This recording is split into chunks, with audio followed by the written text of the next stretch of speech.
collaborateurs engagés, je vous souhaite la bienvenue à cet atelier scientifique dédié à une question aussi brûlante et vitale. Nous sommes là pour parler de l'avenir de nos villes face au changement climatique. Alors que les villes d'Afrique subsaharienne s'étendent, elles deviennent aussi des épicentres de vulnérabilité liés aux problèmes de changement climatique. Mais aujourd'hui, ici, outre que les enjeux, nous parlerons aussi des opportunités. Nous allons explorer ensemble les voies d'un avenir plus vert, plus résilient, plus humain. C'est le premier de l'année au Togo, cet atelier qui nous rassemble autour d'un thème aussi riche que pertinent. Pour vos efforts d'être présents ce matin afin d'honorer l'organisateur, afin d'honorer nos partenaires, le DIAD, je vous prie d'ovationner pour votre présence dans cette belle salle.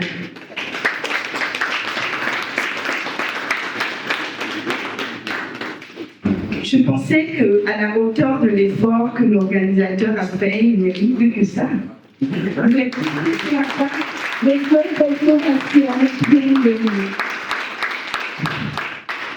Merci beaucoup. Pour ouvrir officiellement cette rencontre, nous donnons la parole à l'initiateur de cette plateforme de réflexion et d'action, sans qui cet espace d'échange n'aurait pas vu le jour. Il nous parlera du contexte, des enjeux et de la vision qui ont guidé l'organisation de cet atelier. Monsieur Zanou Kokou Tobeti, ingénieur agronome entomologiste, chercheur entomologiste à l'ITRA, sous vos ovations, bienvenue.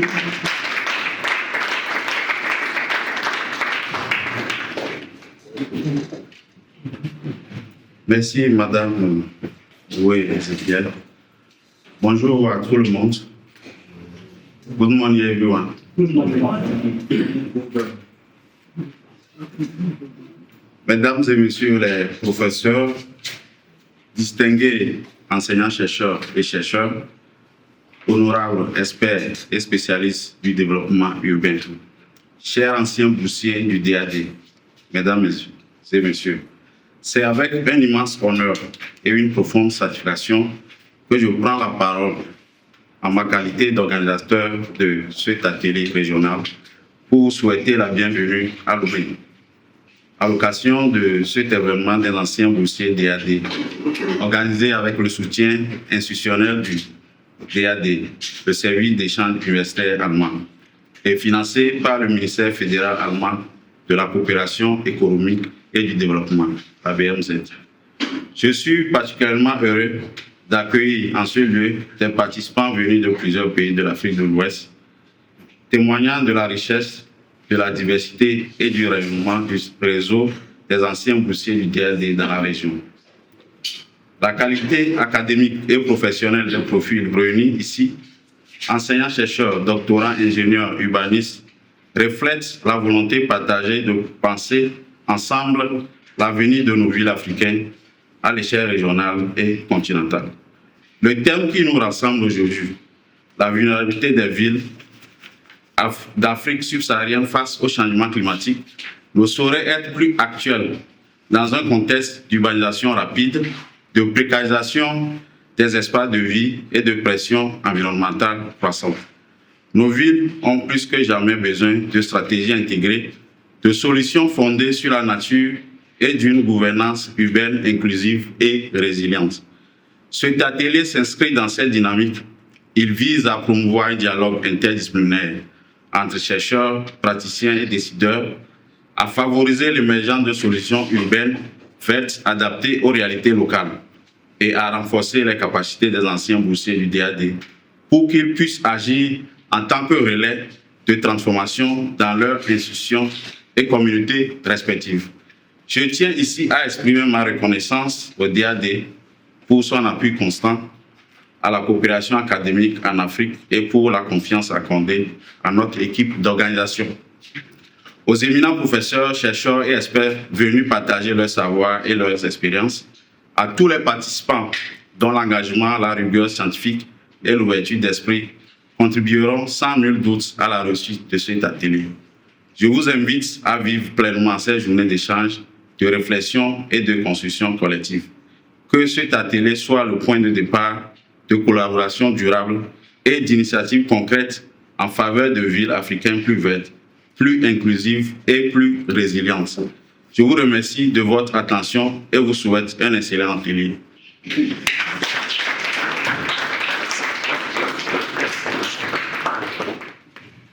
Merci, monsieur l'organisateur.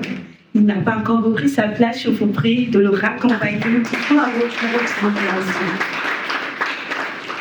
Très bien, vous l'avez compris, il a planté le décor. Il nous a rappelé l'importance de notre présence ici. Non seulement nous serons des receveurs, mais nous serons aussi des donneurs. Et pour que les échanges se passent bien, pour que nous puissions recevoir nos différents intervenants ce matin, pour que nous n'ayons pas de réticence à échanger et à partager entre nous, il est important pour nous de savoir qui est à notre gauche, qui est à notre droite. Oui, vous l'avez compris, nous allons prendre rapidement la présentation de chaque personne dans cette salle. Et notre dame est en train de regarder à sa gauche et à sa droite s'il a quelqu'un à côté de lui. C'est important. Je vais ouvrir les balles de cette présentation ce matin. Je vais donner un template, mais cela n'est pas fiché dans les marbres. Vous pouvez rajouter tout ce que vous voulez. C'est un moment où vous pouvez vous vendre. C'est un moment où vous pouvez dire à cette salle que vous êtes prêt à leur apporter quelque chose s'ils vous font appel. Alors, je suis ingénieur Ezekiel Boué, je suis de la Centrafrique. J'ai le plaisir d'être la modératrice de cet atelier et je suis ingénieur en contrôle qualité des aliments et produits de santé. J'interviens comme nutritionniste au sein d'un projet conduit par Experts Solidaires qui consiste à insérer les insectes dans l'alimentation béninoise. Je suis ravie d'être là avec vous ce matin. Je suis aussi alumni d'EAD. Vous l'avez vu, je l'ai fait d'une manière ramassée. Je vous attends avec une présentation bien ordonnée, avec une manière plus aisée de vous vendre. Et je vais commencer par nos professeurs. D'accord? À tout honneur, tout seigneur, oui, à tout seigneur, tout honneur. Nous allons commencer par nos professeurs ce matin. Je vous prie, soyez soft et rapides pour que nous puissions rattraper le temps. Merci. Merci. Moi, c'est Coco Edako. Je suis enseignante-chercheur au département de géographie à l'Université de Lomé. Je suis également responsable suivi évaluation au Centre d'excellence régionale sur les villes durables en Afrique à l'université et mes travaux portent essentiellement sur l'eau. Merci. Bonjour à toutes et à tous. Je suis Kossit Kobi, enseignant-chercheur au département de géographie, maître assistant en hydroclimatologie. Je suis aussi le coordonnateur de la recherche du Centre d'excellence régionale sur les villes durables en Afrique, le CERVIDA de Lodon. Donc, je suis alumni de WASCAL. Donc, WASCAL, c'est aussi un programme de recherche financé par l'Allemagne, le BMPF. Donc, merci beaucoup. Bonjour à tout le monde. Je suis Dr Elias Toubakawa. Je viens de l'Université de Cara. Je suis enseignant-chercheur et je suis à la base germaniste de formation, mais je suis le chef du département tourisme de l'Université de Cara. Et en ce sens, je m'intéresse à tout ce qui entrait à la végétation et à la ville verte. Merci. Bonjour à tous. Moi, c'est Sovici Frugal. Je suis ingénieur en technique de production agricole. Je suis en Frémance-Brune. Bonjour à tous. Moi, c'est Gaoula Iris. Je suis spécialiste en sciences agricoles et professeur certifié des lycées agricoles au Bénin, aussi exploitant agricole. Bonjour à tous, moi c'est Muriel Fantodine. Je suis chercheur en phytopathologie. J'ai beaucoup travaillé avec le centre Africa Rice et j'ai fait ma thèse avec ce centre sous l'appui de la DAD, de la bourse DAD. Je suis entrepreneur en agroalimentaire. Je suis DAD à Lomé aussi. Merci. Bonjour, je suis Adabra Pokou Georges, ingénieur en technique de production avicole, professeur de sciences biologiques au collège et à l'UDAD. Merci beaucoup. Bonjour à tous. Je réponds au nom de Bonaventure Antinéo. Je suis agronome de formation et titulaire ou spécialisé en biotechnologie végétale et microbienne. J'ai fait mes études à l'UCAD sous le programme DAT. J'ai travaillé avec l'Institut CIRAS qui est basé à Thiès. Je suis également promoteur d'un start-up au Bénin du nom de Glycine House. Très enchanté, très rapide d'être parmi vous ce matin. Merci. Okay, good morning, everyone. My name is Madam Ifne Chuko Chuko, and I'm a Nigerian and I'm a TAD alumni in Benin. I studied biomedical laboratory science that's MSc in biomedical laboratory science, and I'm looking forward to learning a lot from this workshop. Thank you. Thank you too. Bonjour, moi c'est Layode Babatunde Ferdinand Rodolphe. Je suis béninois. J'ai étudié en l'entomologie à l'Université du Ghana. Actuellement, je suis consultant à Alliance Biodiversity and SIAD au Bénin. Et tout ce qui est insectes, nous nous occupons de ça. Yes.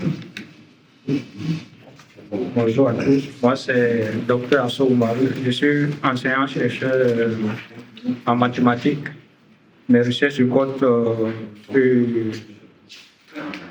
analyse non linéaire, plus précisément les résolutions d'équations dérivées partielles utilisant les opérateurs fractionnels. Merci. Je vous en prie, on a du mal à vous recevoir malgré le micro. Et puis c'est une charmante dame qui a le micro pour le moment. Elle va parler un peu plus fort pour que toute la salle puisse vous recevoir. Merci. Ok, merci beaucoup. J'espère que vous me recevez. Ok. Donc, bonjour à tous. Moi, c'est Essie et Jordina Kwegba. Je suis togolaise, mais je vis actuellement au Ghana. Je suis chercheur en santé publique et démographie. Et je suis actuellement consultante en suivi et évaluation sur un projet qui consiste à promouvoir l'éducation des jeunes filles. Je suis également TAD à Lomé. C'est toujours un plaisir de recevoir le crachoir d'une dame. Alors, ici, vous me retrouverez sur LinkedIn avec le nom Agbessi Maotonji Cédric. Le profil est présenté là-bas. Qui je suis doctorant en ingénierie durable des produits biosourcés. Je travaille sur la valorisation des déchets agricoles pour produire des agrocombustibles et des emballages biodégradables. Dans la vie active, je suis le maire des jeunes de la commune de Covey et je milite beaucoup dans plusieurs associations, organisations pour la transition écologique. Je vous remercie. Merci. Bon, j'espère qu'on me voit. Les Béninois me connaissent et je les connais aussi. Donc, peut-être ça sera d'intérêt pour mes professeurs et collègues togolais, ghanéens, nigériens. Donc, moi, c'est Aliou Fousseni. Et tout ce qui touche aux poissons et aux écosystèmes aquatiques a un intérêt particulier pour moi. Je suis actuellement en train de faire une thèse en amélioration des poissons au Malawi. Au Bénin, je suis collaborateur extérieur de l'INRAB au niveau du programme recherche halieutique. et je suis aussi membre d'une ONG DTC, Développement durable et culture, qui s'intéresse donc aux questions de développement et à la promotion de la culture et du patrimoine culturel. Donc c'est un peu moi ça. Merci. Merci beaucoup. Moi, c'est Mireille Odonfa. Je suis béninoise et je suis professeure certifiée de mathématiques au Bénin. Et je travaille actuellement aussi au LADEF sur la modélisation des effets immédiats et cumulatifs des conditions climatiques sur la sévérité des maladies des plantes en utilisant l'intelligence artificielle. Je pense que c'est bon. Merci beaucoup. Bonjour tout le monde. Moi, c'est M. Lamboni. Je suis aussi enseignant-chercheur de spécialité en physique. Mon domaine de recherche s'intéresse beaucoup sur l'eau, l'énergie et l'alimentation. Merci. Modératrice. Oui, monsieur. Si vous permettez, j'ai constaté que nos professeurs ne nous disent pas à leur université. Ah, merci beaucoup. Pour plus de précision, je suis à l'École normale supérieure d'Atakwame. Je suis aussi le chef du département de physique et technologie. C'est l'IEL ou bien Lucas? Atakwame, 65 km de l'eau. Good morning, everyone. My name is Masrola Ozawuto. I'm a photographer, but I practice urban planning. And I'm really interested in the topic that was presented to us because it's perfectly aligned with what I do. So I'm hoping to learn from all of us and also create some connections and networking to see if we can align and do projects together. Thank you. But I have a concern, which is the language barrier. So at least we have people who are bilingual, so maybe if presentation is done, they can read a short version of that. And we those who don't really understand the French very well will get to understand. But it will be a waste of time and effort and resources for us to come and not learn anything or do something. Thank you.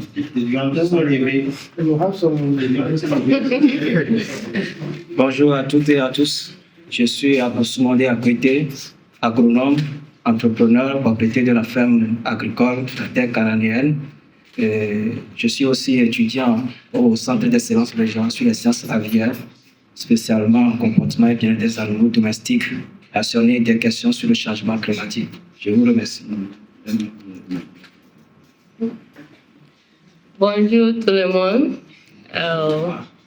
Moi, je m'appelle Akwanerin Kecha.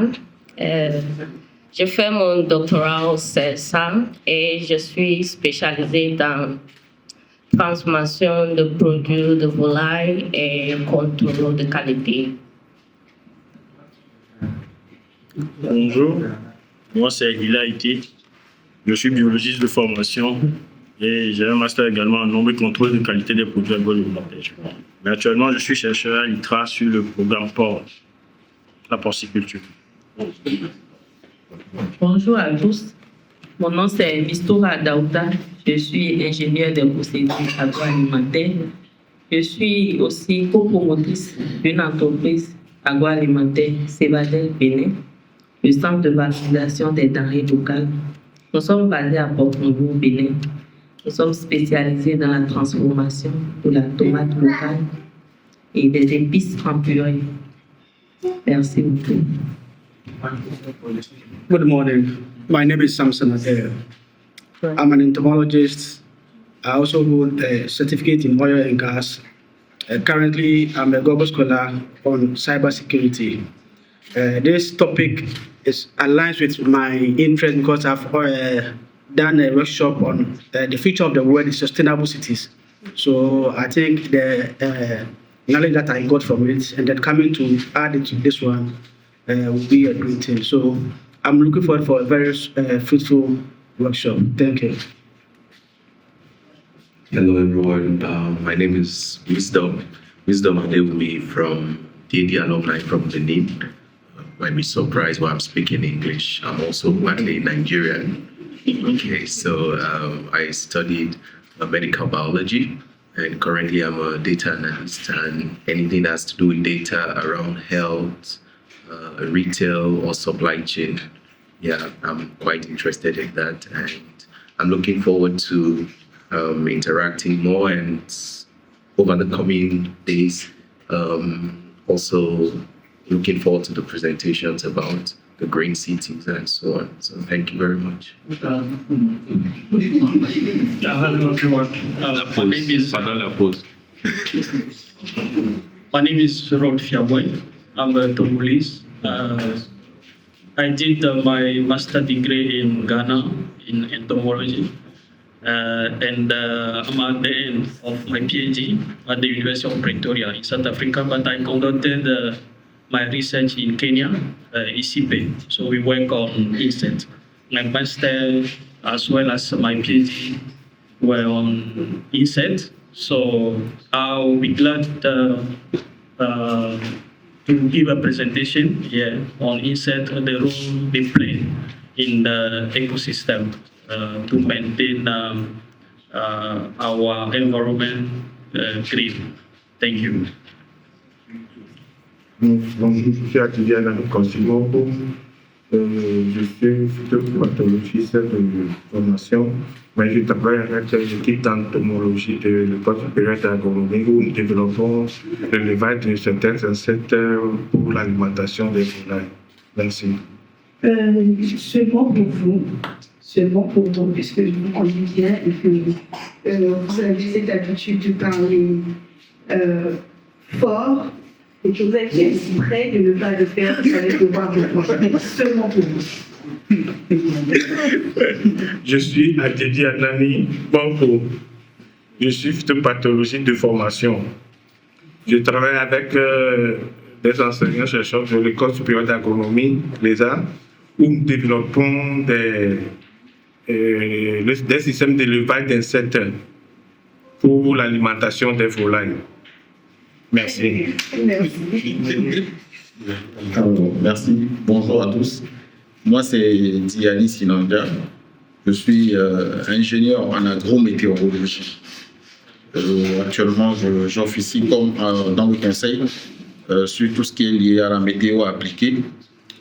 Pour une institution de l'État et du reste de mon temps, je suis consultant indépendant en vulnérabilité, risque climatique et adaptation au changement climatique. Merci.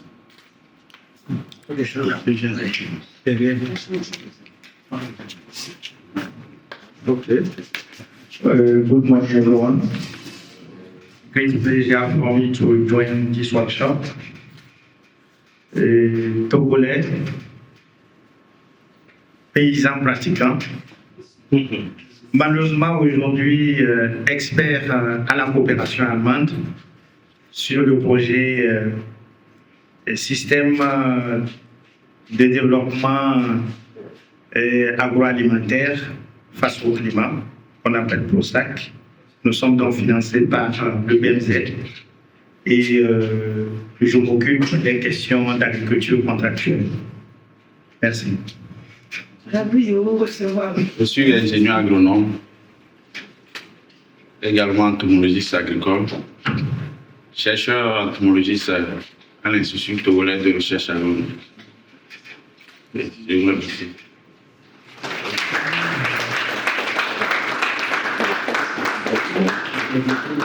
Nous allons parler de la vulnérabilité des villes d'Afrique subsaharienne face au changement climatique.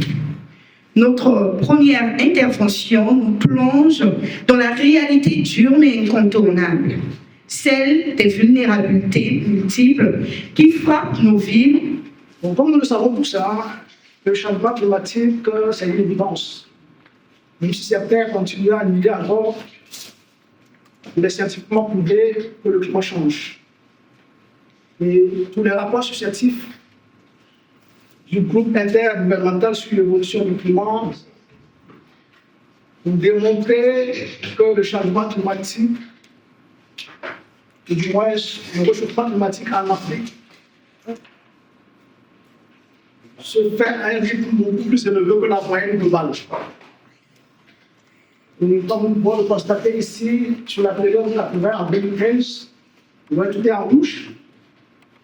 Et nous pouvons constater que nous avons observé une évolution des températures par décennie comprises entre 0,1 et 0,5.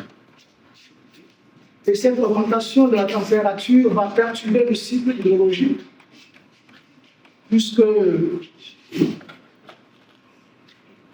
nos collègues scientifiques et physiciens, Dr. Lambouli est là, nous ont démontré que selon la loi de Clausius-Clapeyron, lorsque l'atmosphère est chaude, sa capacité à contenir de la vapeur d'eau est beaucoup plus élevée.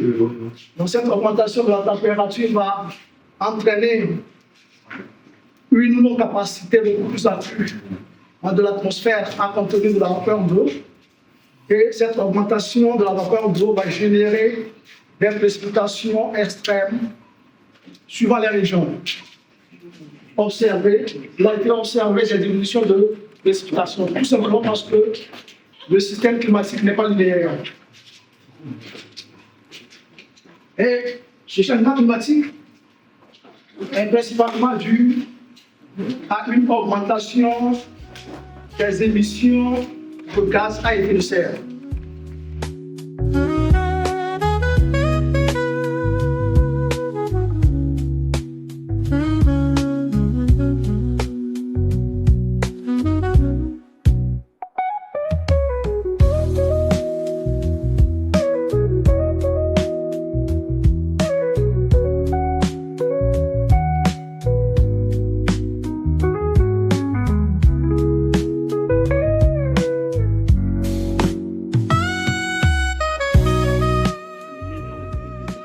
Il est déjà en ligne, nous allons le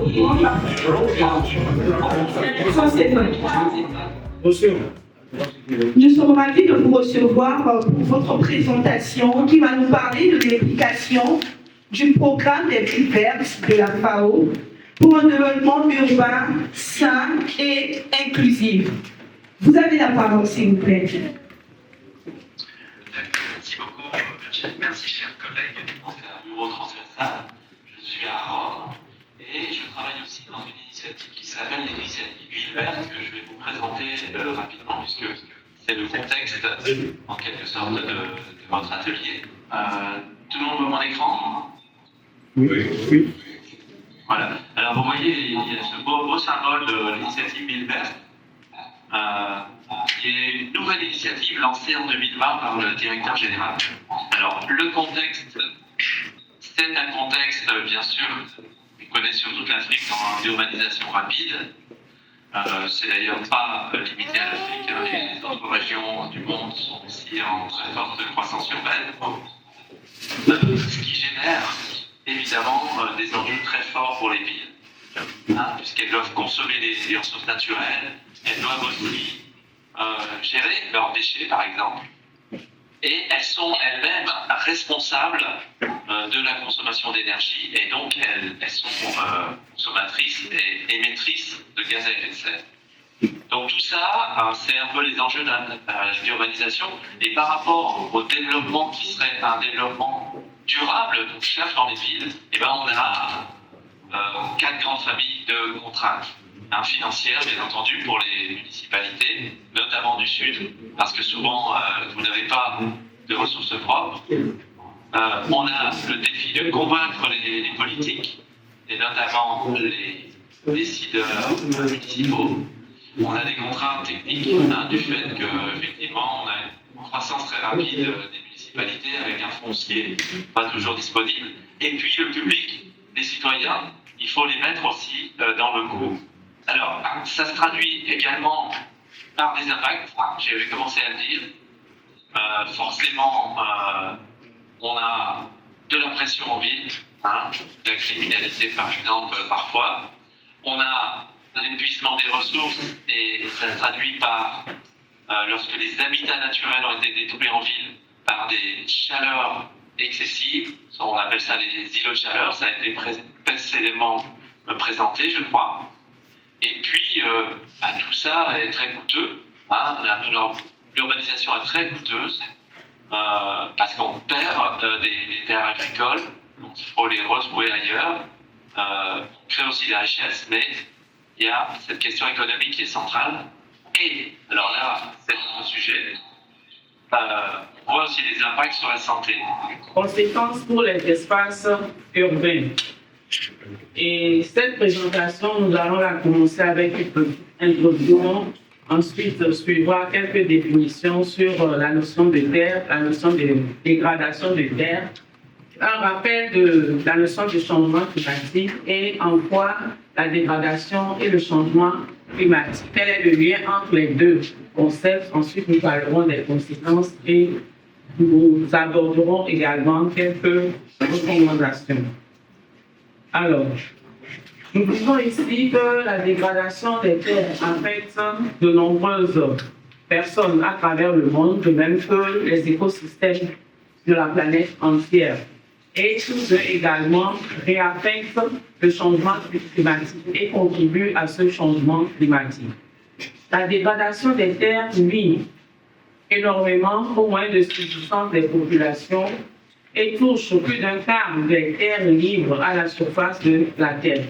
En plus, on constate qu'il y a plus d'1 million, voire 3 millions de personnes milliards de personnes qui sont affectées par la situation de la dégradation des terres et ces populations vivent en situation de pauvreté et se retrouvent le plus souvent dans les pays sous-développés. En Afrique subsaharienne, nous avons les mêmes conditions et l'Afrique subsaharienne est confrontée au défi du changement climatique posé par la croissance urbaine et les changements non durables des usages de terre. Lorsque nous parlons maintenant de ce qu'est la terre, l'expression terre, au niveau de la terre, dans ce concept-là, nous entendons donc la partie terrestre de la biosphère qui comprend les ressources naturelles, le sol, la végétation, la biodiversité végétale, de même que les différents procédés écologiques, la topographie, et à l'intérieur donc de cette terre-là, bien sûr, cette terre, nous avons les établissements humains et les différentes infrastructures qui s'y retrouvent et qui constituent en fait un système. Alors, la dégradation des terres sous-entend donc un déclin de la capacité des sols, de leur qualité, un déclin donc de la couverture végétale qui est causé par de nombreuses forces, bien qui est causé par de nombreux facteurs. Et parmi ces facteurs-là, on peut évoquer la sécheresse, on peut évoquer les activités humaines elles-mêmes, on peut également évoquer les conditions météorologiques extrêmes et qui donc peuvent affecter la qualité des terres. Et par-delà, les différents services écosystémiques rendus par les ressources naturelles à la surface de la Terre.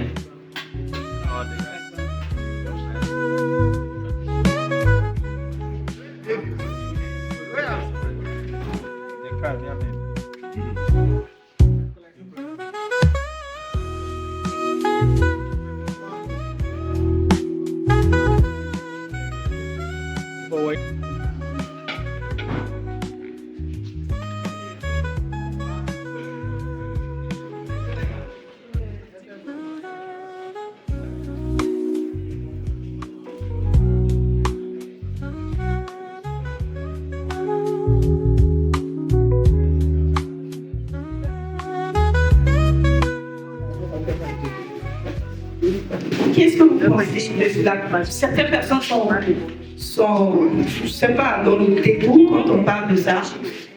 Mais quel est votre point de vue? Est-ce que ça peut être une source alternative de protéines qu'on peut adopter.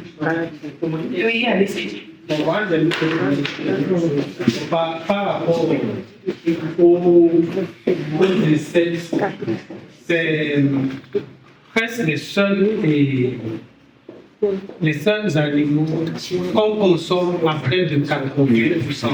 Quand je dis 80%, c'est lorsqu'on prend par exemple le beurre, à peine on consomme 30%.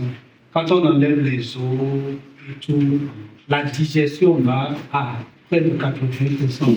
Donc, c'est des sources de protéines très, très, très, très riches. Maintenant, du point de vue traditionnel, religieux, ça a tendance à poser problème. Mais quand on essaie de voir les valeurs nutritionnelles de la chose, et notre point de vue aussi, c'est de voir que en Afrique, au Bénin, au Togo, au Ghana, il y a des problèmes quand il s'agit de protéines.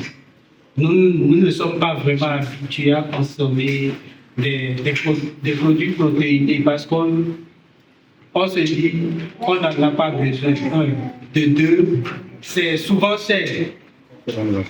C'est souvent cher. Et avec le changement climatique maintenant, la production des animaux en général, des animaux domestiques en général, deviennent vraiment chers. Donc, je pense que l'autre source, l'autre alternative, c'est de consommer. Je suis à 100% profit contraire. Merci beaucoup. On n'en fera pas un débat. Et l'autre chose d'important, c'est que les gens ont tendance à fuir ça parce que quand ils voient ça physiquement, c'est pas attrayant. Mais il y a aussi d'autres méthodes de transformation. Par exemple, on peut changer ces essais. Au lieu de mettre les frétins dans nos bruits soja, on peut mettre des essais. D'accord. Face à l'urbanisation croissante et aux enjeux alimentaires, l'agriculture urbaine et périurbaine apparaît comme une solution stratégique pour renforcer la sécurité alimentaire, créer des emplois verts et favoriser des systèmes agroalimentaires durables. Vous êtes prêts à l'accueillir sous vos ovations.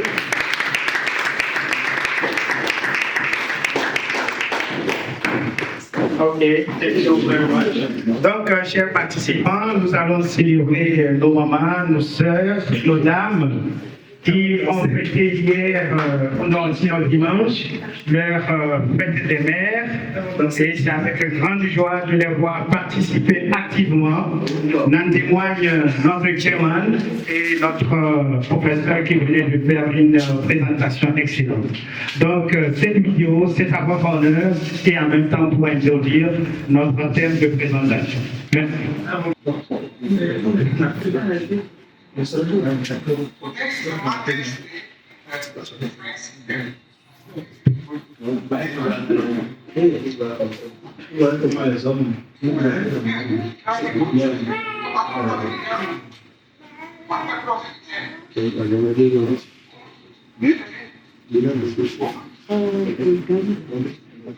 Je voudrais donc saisir l'occasion de remercier avec votre appui nos frères Zanou qui m'a invité ici, sous vos ovations toujours. C'est la deuxième fois qu'il m'invite et je me demande qu'est-ce que je suis prêt à apporter ici. Mais je pense qu'avec votre concours, on va s'aider, on va essayer de développer des 3 sous-thèmes pour que chacun d'entre nous reparte plus ou moins satisfait. Évidemment, la vidéo que nous venons de suivre est une vidéo toute simple pour montrer qu'en ville, on peut pratiquer de l'agriculture, n'est-ce pas? Si un vieux de cet âge a réussi à nous montrer qu'il peut avoir un jardin, vous savez, quand nous avons posé des questions, comment on peut financer la vertisation de nos villes, c'est ça, non? Aussi longtemps que nous n'allons pas démontrer que le fait de faire des villes vertes est économiquement rentable, on va continuer à échouer.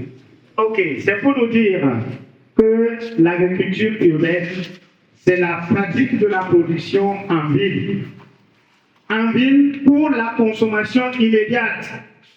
Si ce vieux devait attendre, ou sa voisine devait attendre le goma qui va venir de Aklakou, est-ce qu'elle va avoir du goma frais?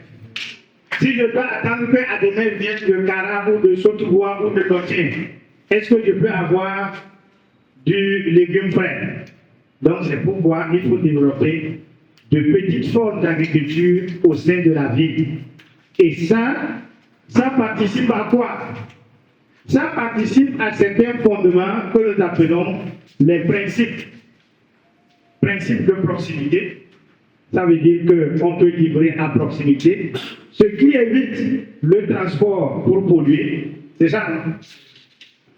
C'est l'économie circulaire dont nous venons de parler, parce qu'on va recycler les ordures de la ville, on va créer du compost, on va faire du manioc, et ce manioc va permettre de produire. On va diversifier, et on restera plus résilient parce que ceci va être vraiment une pratique. Aujourd'hui, nous parlons de la municipalité. Ça, c'est au niveau de l'État. J'ai bien aimé ce que M. Aolo a dit. Si chacun d'entre nous commence à réserver 10 mètres carrés dans sa maison, le problème commence à se résoudre, c'est ça, non? Maintenant, si chacun d'entre nous, devant sa véranda ou sur sa clôture, comme le vieux a fait, on peut déjà réduire notre consommation en biens agricoles, n'est-ce pas? Donc, on n'a pas besoin d'avoir des hectares pour produire, mais on a besoin de faire en même temps du jardin d'agrément une utilité, n'est-ce pas? Donc, d'où nous parlons de la diversification, et ceci peut se faire au niveau familial. Au niveau familial, parce qu'on peut produire d'une façon verticale. C'est ça, non? On va y arriver, je vais vous donner des exemples. Et on va produire aussi d'une façon horizontale. Horizontale, ça veut dire avec le sol, et verticale, parce qu'on peut produire aussi en haut. On va voir des exemples. Sur le plan horizontal, vous avez vu ici, malheureusement, je n'ai pas trouvé la même image, c'est qu'on peut faire de la pisciculture chez soi, vraiment. On peut faire de la pisciculture chez soi. Lorsque vous allez avoir des restes de cuisine, vous pouvez les mettre dans un récipient où ça va développer ce que le professeur avocat disait, des asticots. Et ces asticots, vous allez les jeter dans l'eau. Et les poissons vont consommer et vous allez les utiliser. Autre chose que vous pouvez faire, c'est de pouvoir mettre un élevage. J'ai bien aimé quelqu'un qui nous parlait de son expérience d'élevage des porcs, c'est ça, non? Quelqu'un avait parlé qu'il fait l'élevage des porcs ici. Ah, super, félicitations. Beaucoup de fois, quand on dit quelqu'un élève les porcs, on dit ça là, est-ce qu'en ville, ça peut cohabiter? Parce que les porcs dégagent du dioxyde, du nitrate, c'est ça? Et donc, ça, c'est pas bien. Mais il y a des méthodes. Nous, les chercheurs, nous devons innover. Moi, j'ai été coordinateur d'un centre international qui est l'équivalent de Songhai au Togo, qui est au nord dans la région de Kara, où nous faisons de l'élevage des porcs à côté des chambres. Avec un système où nous utilisons la jacette d'eau, plus le lavage du purin qui fait l'épuration verte et vous n'avez pas d'odeur autour. Ce qui veut dire que nous pouvons innover. L'innovation va nous permettre de développer cette agriculture urbaine et périurbaine.